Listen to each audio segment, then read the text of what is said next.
Hey, are you a scammer? Then quit it.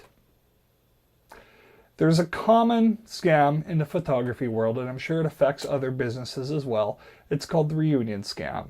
This is a text-based scam, and it seems like a rite of passage. You know you've made it as a photographer if you get the reunion scam. Bare bones basic, here it is. You get a text from a guy. In this case, I got a text from a dude the other day named Jared Hawkins, and he basically says, okay, I want to hire you for a reunion. And they might say, it's only 5 hours worth of work. Do you accept credit cards? Right away, it's the credit card. That's the red flag. Usually say that they're hearing impaired, is what he'll say.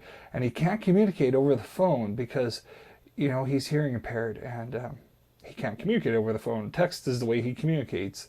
So he wants to stay strictly on text.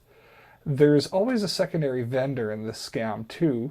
The secondary vendor doesn't accept credit card. So, essentially, what Gerard Hawkins wants you to do is process the credit card, which is a stolen credit card, take the money that the other vendor needs in cash and pay this mysterious vendor, and then, take your share, keep your share.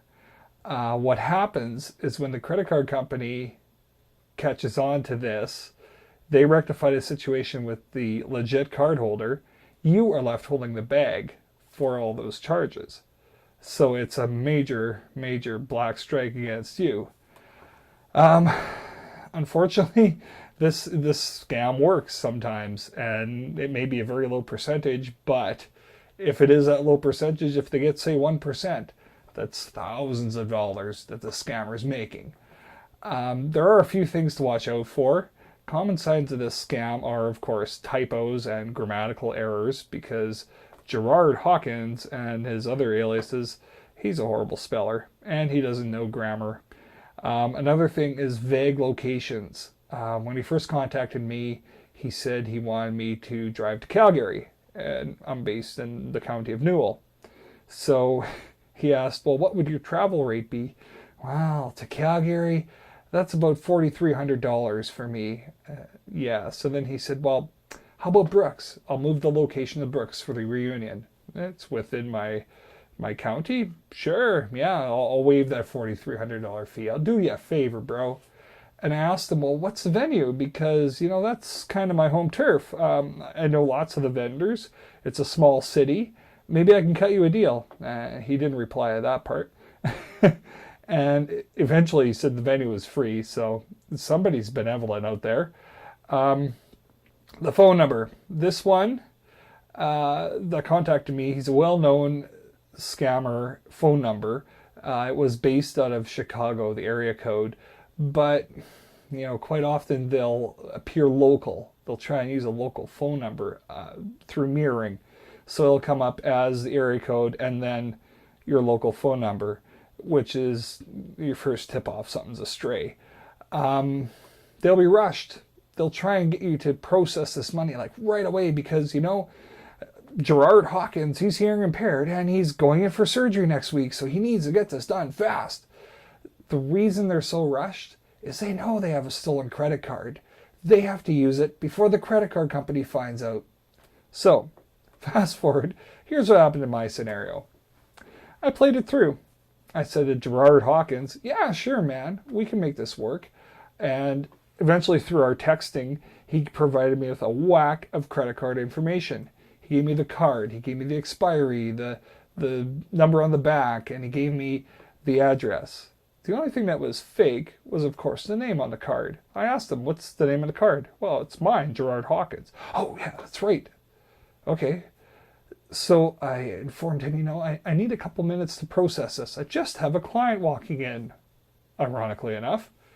What happened was my next call was to the credit card company. I phoned up the credit card company. I said, yeah, I'd like to report a stolen card, but it's not mine. So we shared kind of an awkward laughter, and the person said, well, okay, I'm going to put you on hold for a second because we're not quite sure how to deal with this.